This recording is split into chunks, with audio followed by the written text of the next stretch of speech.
You're watching Let's Chat. As you well know, this whole situation between Russia, Ukraine, and several other countries over in that part of the world is affecting us almost by the hour. It's changing almost by the minute. How is these changes going to affect you and me and our wallets? Here to answer that question, or at least try to anyway, it's our money man, Chris Hopkins. Chris, good to see you as always. Good morning, Chip. From the economic point of view, what is Putin's motivation, do you think? Well, Putin's motivation, I think, is a lot less economic than geopolitical. I mean, Putin claimed early on in 1991-92, as the Soviet Union collapsed, that it was the greatest tragedy of the 20th century at the time. So Putin's been interested in a sort of revanchist revival of the Soviet Union and to aggrandize himself and his power. Regardless of the economics. Do you think he's trying to restore the full glory of the Soviet Union? Because that's 15 countries in addition to what he's got now. That's right. But I do think he has visions of grandeur restoring the old Soviet Union. I think that's a principal calculus that he's engaged in. I know this is hard for you to answer, but you are a lot more familiar with this than I am, and a lot more familiar with it than a lot of folks are. Do you think Putin has got his act together mentally? Is he off his rocker a little bit?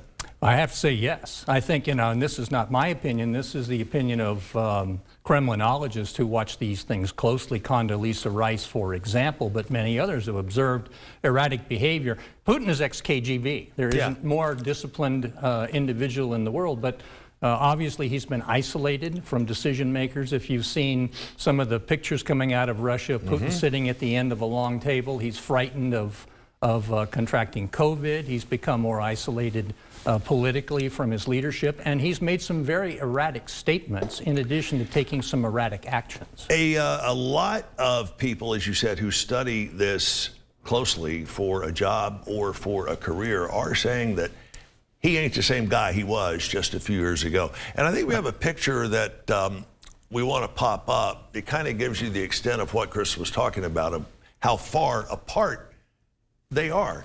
This is not... And that's actually a metaphor for his mental status as well.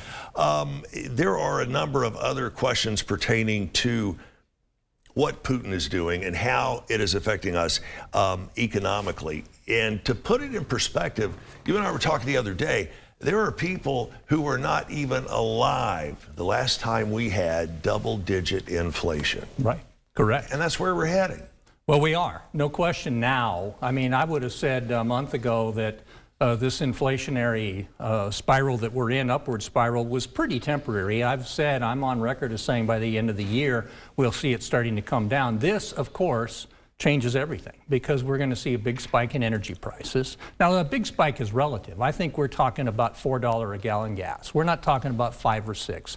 We're not talking about 2008 when oil was $150 a barrel because the situation is very different. America is a much larger producer of oil and natural gas now than we were then. We're the largest producer in the world now. So some things have changed, but we're clearly we're going to pay a price at the pump, and in terms of grain, for example, Russia's a big exporter of wheat, so forth. So we are going to see some more inflation.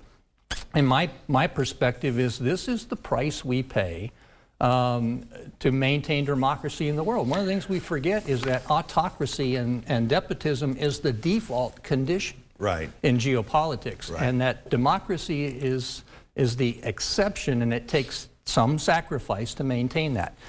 So that's, I think, where we are. You and I were talking the other day, and you said not only have a tremendous amount of people we're not even alive when we had double-digit inflation, which was back in 1982 or 83. We had 16% inflation. Yeah, and interest rates tremendously high back then, and of course they have come down now.